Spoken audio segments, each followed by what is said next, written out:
Welcome to education next gen. इस video में हम लोग एसिड बेस एंड सॉल्ट के बारे में स्टडी करेंगे। तो फर्स्ट में there are three types of substances, acid, bases and indicators. Substance three types के होंगे, एक एसिड होंगे, एक बेस होंगे और एक इंडिकेटर होंगे।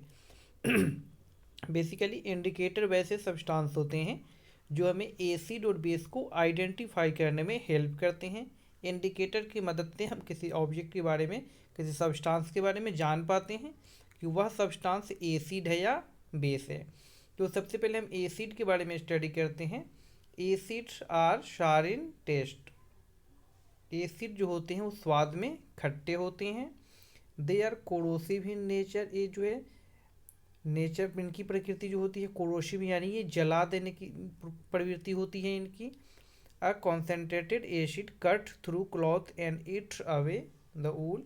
If it falls on skin, it can cause burn. यानी एसिड जो होते हैं अगर वो क्या करें, आपके स्किन पर गिर जाएं, आपके कपड़े पर गिर जाएं या फिर किसी वुड पे गिर जाएं तो वे क्या करेंगे, उनको जला देंगे। They are good conductor of electricity as they allow the passage of electric current through them. यानी ये इलेक्ट्रिसिटी के अच्छे कंडक्टर होते हैं। एसिड से होकर इलेक्ट्रिसिटी फ्लो करती है, जिसके कारण इससे होके जब कंडक्टर होंगे तो क्या होंगे, कंडक्टर वैसे मटेरियल होते हैं जिनसे होके इलेक्ट्रिक करंट पास करता है। तो एसिड जो होता है वो इलेक्ट्रिसिटी का गुड कंडक्टर होता है, यानी इससे होके करंट जो है पास करेंगे। अब यहाँ पे हम लोग देखते हैं टाइप्स ऑफ एसिड। तो इसे 4 क्लास में डिवाइड किया गया, mineral acid, organic acid, weak acid, strong acid. Basically mineral और ऑर्गेनिक जो है यह दोनों इनके फाउंडिंग तरीका के आधार पर बांटा गया है कि ये किस प्रकृति में पाए जाते हैं, और वीक और स्ट्रॉन्ग इनके स्ट्रेंथ के आधार पर डिवाइड किया गया है। मिनरल एसिड क्या होगा, these are acid prepared from minerals present in the earth crust. यानी ऐसे मिनरल जो अर्थ क्रस्ट में पाए जाते हैं उनसे जो एसिड बनेंगे वो मिनरल एसिड होंगे, और जो मिनरल एसिड होंगे वो क्या होते हैं, वही होते हैं स्ट्रॉन्ग एसिड। जैसे अगर हम एग्जाम्पल के तौर पर कुछ ले मिनरल एसिड, तो हमारा जो सल्फ्यूरिक एसिड है H2SO4, नाइट्रिक एसिड होता है HNO3, वैसे ही हाइड्रोक्लोरिक एसिड ले HCl। तो ये कुछ जो है ये मिनरल एसिड है। ये काफ़ी ज्वलनशील होते हैं, ये काफ़ी स्ट्रॉन्ग होते हैं, ये काफ़ी हद तक हमको जो है नुकसान पहुंचा सकते हैं। हालांकि किसी किसी मायने में जो है एसिड हमारे लिए यूजफुल भी होती हैं। Organic acid, these are acid produced by plant and animal, exception hydrochloric acid. जैसे कि मैंने बताया हाइड्रोक्लोरिक एसिड मिनरल एसिड होते हैं, हालांकि वो एनिमल में भी पाए जाते हैं, जैसे ह्यूमन बींग हमारे स्टोमिक में भी हाइड्रोक्लोरिक एसिड प्रोड्यूस होते हैं। लेकिन चूंकि वो ह्यूमन बींग में पाया जाएगा फिर भी उसे हम लोग ऑर्गेनिक एसिड में कंसीडर नहीं करेंगे। हाइड्रोक्लोरिक एसिड को हमेशा हम मिनरल एसिड में ही कंसीडर करेंगे। ऑर्गेनिक एसिड में क्या आ जाएंगे, जैसे लैक्टिक एसिड जो दूध में पाए जाते हैं, टार्टरिक एसिड जो खट्टे फल में पाए जाते हैं, इमली में पाए जाते हैं, वैसे ही एसिटिक एसिड विनेगर में पाए जाते हैं। तो ये सब कुछ ऑर्गेनिक एसिड होंगे।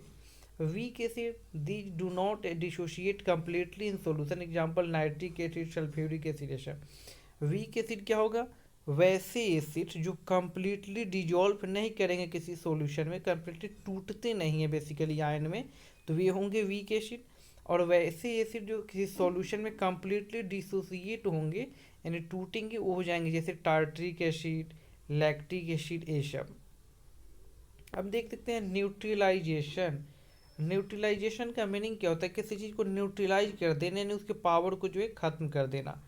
तो न्यूट्रलाइजेशन बेसिकली होता क्या है कि जब हम एसिड और बेस के को रिएक्शन कराते हैं तो उसमें एसिड और बेस दोनों का प्रॉपर्टी जो है वो खत्म हो जाता है, और इसी को हम लोग बोलते हैं न्यूट्रलाइजेशन रिएक्शन। यानी जब कोई एसिड और बेस रिएक्शन करता है तो क्या बनेगा, सॉल्ट एंड वाटर। जैसे हाइड्रोक्लोरिक एसिड और NaOH रिएक्शन करेगा तो यहाँ बनेगा सॉल्ट एंड वाटर। यानी न्यूट्रलाइजेशन का अगर डिफिनेशन देखें तो it is a reaction between N acid and a base which result in the formation of salt in water. यानी एसिड और बेस का रिएक्शन जिसके फलस्वरूप रिजल्ट में क्या बनता है, सॉल्ट इन वाटर।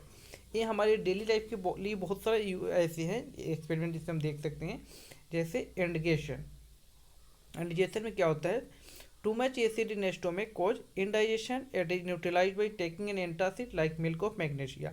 जब कभी हमारे बॉडी में इंडाइजेशन होता है, नहीं जब एसिड अधिक मात्रा में प्रोड्यूस हो जाते हैं तो वह क्या होगा, जिसको हम लोग एसिडिटी भी कहते हैं बेसिकली। तो उस एसिड को न्यूट्रलाइज करने के लिए हमें क्या होता है, बेस लेना पड़ता है, जिस मेडिसिन को हम लोग एंटासिड मेडिसिन बोलते हैं। जैसे मिल्क ऑफ मैग्नीशिया एक मेडिसिन है, एंटासिड मेडिसिन है। तो यह बेसिकली बेस है, और जब हम इसको इनटेक करते हैं तो हमारे बॉडी में जो एसिड प्रोड्यूस होते हैं उस एसिड को यह जाकर न्यूट्रलाइज कर देते हैं और सॉल्ट इन वाटर में चेंज कर देते हैं। वैसे ही एंड टेस्टिंग है, जब चींटी काट लेता है या फिर जो है कोई बी काट लेता है, अगर जिसको हम लोग हन्नी भी बोलते हैं, तो उस कंडीशन में होता क्या है कि वो हमारे बॉडी में कुछ एसिड को इंजेक्ट कर देता है।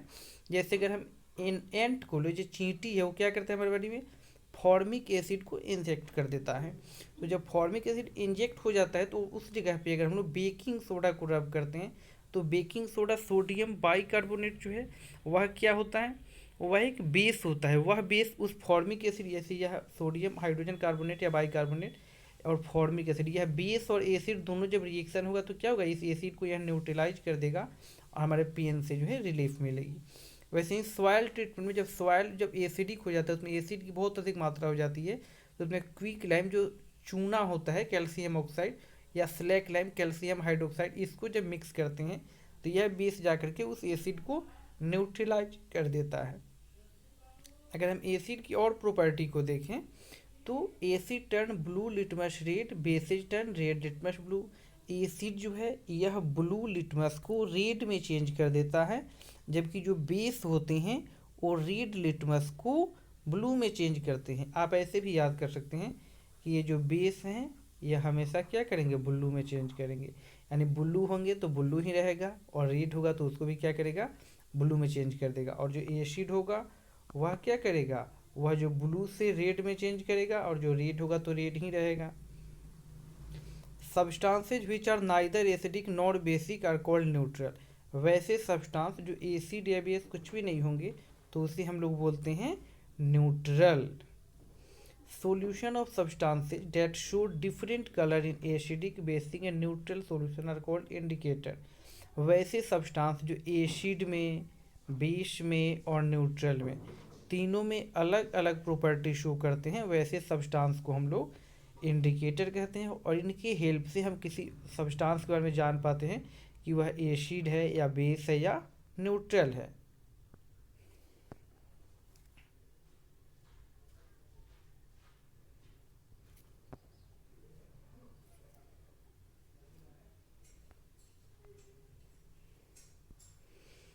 An acid and a base neutralize each other and form a salt. A salt may be acidic, basic और neutral in nature.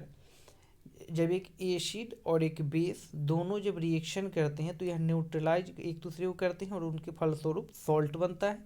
यह सॉल्ट एसिडिक हो सकता है या बेसिक हो सकता है या न्यूट्रल हो सकता है। हालांकि बेसिकली जब हम लोग यहाँ पे पढ़ते हैं तो यहाँ पे यही पढ़ते हैं कि जो सॉल्ट होता है वो न्यूट्रल होता है नेचर में। हालांकि सॉल्ट एसिडिक और बेसिक भी हो सकता है, उस पर हम थोड़ा सा अगर इसके बारे में अगर एक्सप्लेन करें तो अगर कोई एसिड और बेस रिएक्शन कर रहा है, अगर एसिड भी स्ट्रॉन्ग है और बेस भी स्ट्रॉन्ग है तो जो सॉल्ट बनेंगे वो सॉल्ट न्यूट्रल होंगे। वैसे ही एसिड अगर वीक है और बेस भी वीक है तो यह जो सॉल्ट बनेगा ये भी न्यूट्रल बनेगा। जब दोनों स्ट्रॉन्ग हो या दोनों वीक हो तो इस कंडीशन में जो सॉल्ट बनेंगे वो न्यूट्रल बनेंगे। दोनों ध्यान देने की बात है यहाँ पे, दोनों यहाँ पे एसिड और बेस दोनों स्ट्रॉन्ग है तो सॉल्ट हमारा न्यूट्रल बन रहा है। यहाँ एसिड भी वीक है और बेस भी वीक है तो सॉल्ट हमारा न्यूट्रल बन रहा है। अब देखते हैं हम आगे।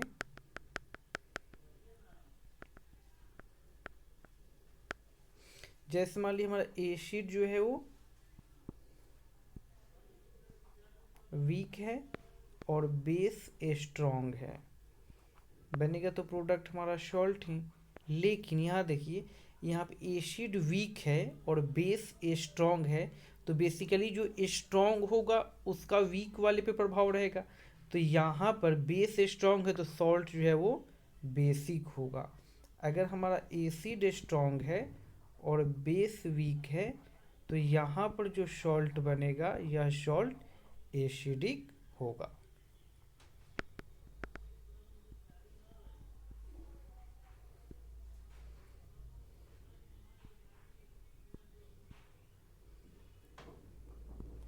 अब बेस के बारे में स्टडी करते हैं हम लोग। तो bases are bitter in taste and soapy to touch. Base जो होती हैं वो स्वाद में कड़वे होती हैं और छूने पर वो चिकने साबुन की तरह होती है। हालांकि जो साबुन और सर्फ हम लोग घर में यूज करते हैं वो भी बेसिकली बेस ही होते हैं। बेस में हम देखते हैं weak base, these naturally produce less hydroxide in solution. Example magnesium hydroxide and ammonium hydroxide.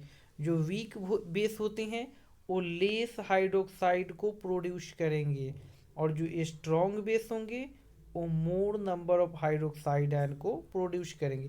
जितने भी बेस होते हैं उसमें कंपल्सरी OH आयन जो है वो नेसेसरीली प्रेजेंट होंगे, यही होते हैं हाइड्रोक्साइड। यहाँ पे जैसे दिया हुआ है weak base less hydroxide produce करेंगे और जो स्ट्रॉन्ग बेस होंगे वो ज़्यादा मात्रा में OH आयन यानी हाइड्रोक्साइड आयन प्रोड्यूस करेंगे। और जितने भी बेस होंगे उनको पहचानने का तरीका है कि उसमें OH जो है वो प्रेजेंट रहेगा, हाइड्रोक्साइड आयन। इंडिकेटर को अगर हम लोग देखें तो it is a special chemical that change its colour to indicate the presence of a chemical substance.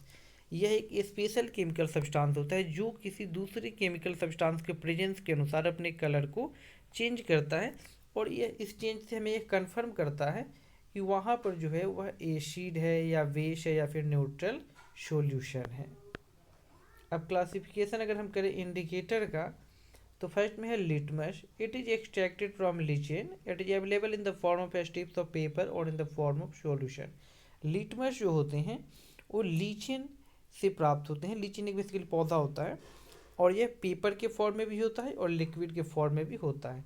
Turmeric जो हमारे घर में स्पाइस के रूप में यूज होने वाला हल्दी है यही टर्मरिक होता है। इसका कलर जो है यह न्यूट्रल में, हल्दी जब न्यूट्रल होता है क्या होगा जनरली येलो कलर का होगा। एसिडिक सॉल्यूशन में यह रेड हो जाते हैं, सॉरी यह टर्मरिक जो है वह एसिडिक सॉल्यूशन और न्यूट्रल दोनों कंडीशन में येलो कलर के होंगे, जबकि यह बेसिक या अल्कलाइन सॉल्यूशन में जब जाएंगे तो इनका कलर जो है रेड हो जाएगा, जो हल्दी है वो। चाइना रोज को देखें तो it turn acidic solution to dark pink magenta and basic solution to green. जो चाइना रोज है वह एसिडिक सॉल्यूशन को डार्क पिंक कलर में चेंज कर देता है जबकि बेसिक सॉल्यूशन को ग्रीन कलर में चेंज कर देता है। अब हम रेड कैबेज को अगर देखें तो it turn acidic solution to red in basic solution to blue. Red cabbage जो होंगे वो एसिडिक सॉल्यूशन को रेड कलर में चेंज कर देंगे और बेसिक सॉल्यूशन को ब्लू कलर में चेंज कर देंगे। कुछ और इंडिकेटर को देखें तो जैसे मिथाइल ऑरेंज है, it gives pinkish red colour with acidic solution yellow colour with bases. Methyl orange यह बेस के साथ येलो कलर के बनाएगा और एसिडिक सॉल्यूशन के साथ यह गुलाबी लाल कलर में चेंज हो जाएगा। फिनोल्फ्थलीन को देखें तो it is an acid base indicator. It is colourless in acidic solution. Acidic solution है फिनोल्फ्थलीन की क्या होगी, कलरलेस होंगे, इनका कोई कलर नहीं होगा, but turn pink in alkali solution, लेकिन अल्कली सॉल्यूशन में पिंक सॉल्यूशन में हो जाएंगे। तो ये कुछ बेसिक बातें थी acid base and salt chapter की जो हमने यहाँ पे देखने का प्रयास किया।